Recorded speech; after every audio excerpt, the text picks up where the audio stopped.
Today we're making chewy, fudgy, and downright delicious dark chocolate brownies.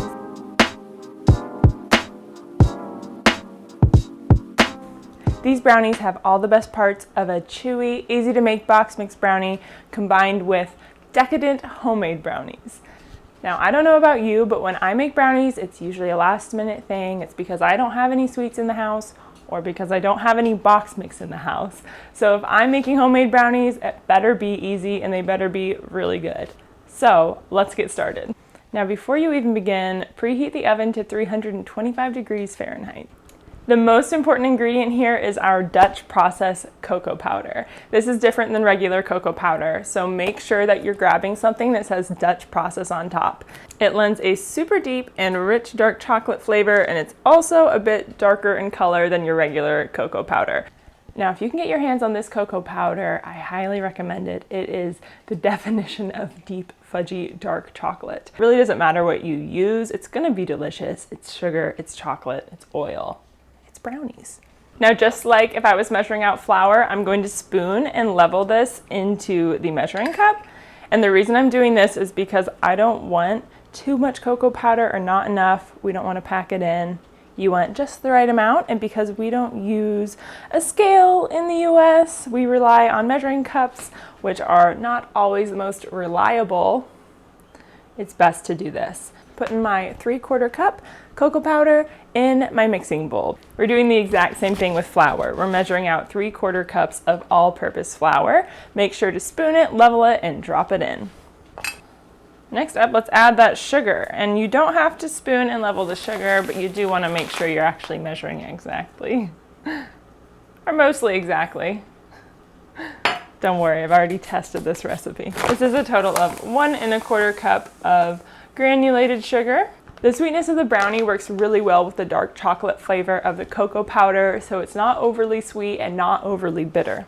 And we are adding 1/4 cup of powdered sugar. If you're wondering why, it does add a bit of sweetness, but it also adds cornstarch, which is added to powdered sugar to help with clumping. And that cornstarch helps bind together the ingredients in the brownies and helps a bit with the chewiness. Now we'll add a pinch of salt. That's about 1/8 teaspoon. Now we'll just stir everything together until nice and combined. It'll look a bit like a brownie box mix at this point. All right, let's set that aside. Next up is our liquids. I'm using 1/2 cup of canola oil, which is a neutral oil. And you can also use vegetable oil or even extra virgin olive oil, but I prefer a lighter olive oil because you don't want that rich olive oil taste to overtake your brownie. Don't forget your vanilla, 1 teaspoon total. And we're adding 2 eggs, and then we'll just mix everything together until those eggs are completely broken down and everything is combined. We'll add in 2 tablespoons of water for a little extra moisture. Let's use our handy dandy mini whisk and whisk it all together. Now let's go ahead and pour those liquids in. We're going to stir until everything is just combined. Make sure you get all of those dry spots out. I find that brownies really like to hang on to a few dry spots. So just fold everything until it's combined. And you get this beautiful, deep, dark chocolate batter. And last, but certainly not least, we're adding in an entire cup of dark chocolate chips, or what remains of this bag.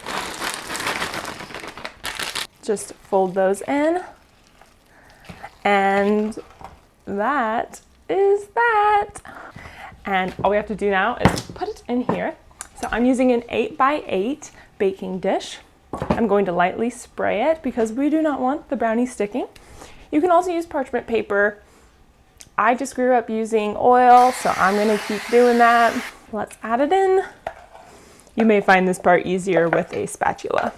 I'm telling you guys, these are so good. They are so moist, so chocolatey. Probably my favorite dessert I've ever made. Just use that spatula to spread it out so that the entire pan is covered and so that everything is about the same level. It'll settle as it bakes, so don't worry too much. There you go. Let's put them in the oven. I'm gonna bake these at 325 degrees for 35 to 40 minutes. I prefer 35 minutes. That's when you take them out of the oven and they're still a little wet on a toothpick. There may still be some crumbs clinging to it. And if you cook them for about 40 minutes, then they may end up a bit more on the well done side. So I do recommend taking them out at 35 minutes and just waiting, being patient. Don't slice into them until they are cooled, or they will crumble a bit and be harder to manage. But if you're like me, you probably won't wait.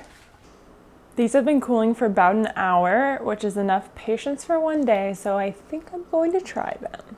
I'm just trying a little ooey gooey soft piece. Oh my gosh. They're so good. I mean, I don't know what to say. They're really good. Soft, super chocolatey. You can't have just one small piece. Thank you so much for watching. I hope you tried this recipe. If you do, please leave a comment down below. Leave a like if you liked this video. Subscribe for new recipes every single week. They're always vegetarian, always easy to make. Thank you so much for watching. You know what I'm going to be doing.